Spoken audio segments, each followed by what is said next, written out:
Guys এইগুলো লেবু না ফুটবল বোঝা বড় মুশকিল। সো হ্যালো এভরিওয়ান, আমি পলাশ। সকালে ঘুম থেকে উঠে আগে আকাশের দিকে তাকিয়ে নিলাম, কারণ দুদিন ধরে খুব বৃষ্টি হচ্ছিল আর উপরে এসির আউটডোরের মেশিনটা ভিজতেছে। তাই ভাবছি প্লাস্টিকটা দিয়ে ছেয়ে দেবো। একটা মই নিয়ে চলে এসেছিলাম আর ময়ে সাবধানে উঠছি, তো তারপর ছাদের মধ্যে চলে এলাম। আর গাইস এই হচ্ছে আউটডোরের মেশিনটা। তো আমি এখন ছাদের মধ্যে দাঁড়িয়ে রয়েছি। তারপর দেখো মেশিনটা কতটা বৃষ্টির জল পেয়ে একদম ভিজে গেছে। আর ভালো করে এখন এসির আউটডোরের মেশিনটা মুছে নিচ্ছি, কারণ একটুকু না জল থাকে। তারপর প্লাস্টিক দিয়ে ভালো করে চাপা দিয়ে দিলাম, আর এক ফোঁটাও জল পড়বে না। তো তারপর আমি নিচে নেমে এখন ভালো করে ব্রাশ করে নিচ্ছি। আর এদিকে দেখতে পাচ্ছ আমার ছেলেও ব্রাশ করতে শুরু করেছে আর আমার মুখের দিকে দেখছে।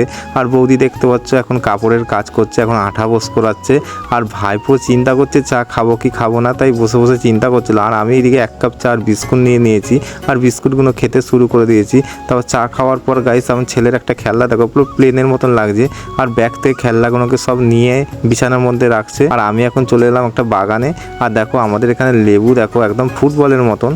আর লেবুগুলো খুব সুন্দর খেতে, আর গাছে এত পরিমাণে লেবু হয়েছে এবছর ভাববার বিষয়।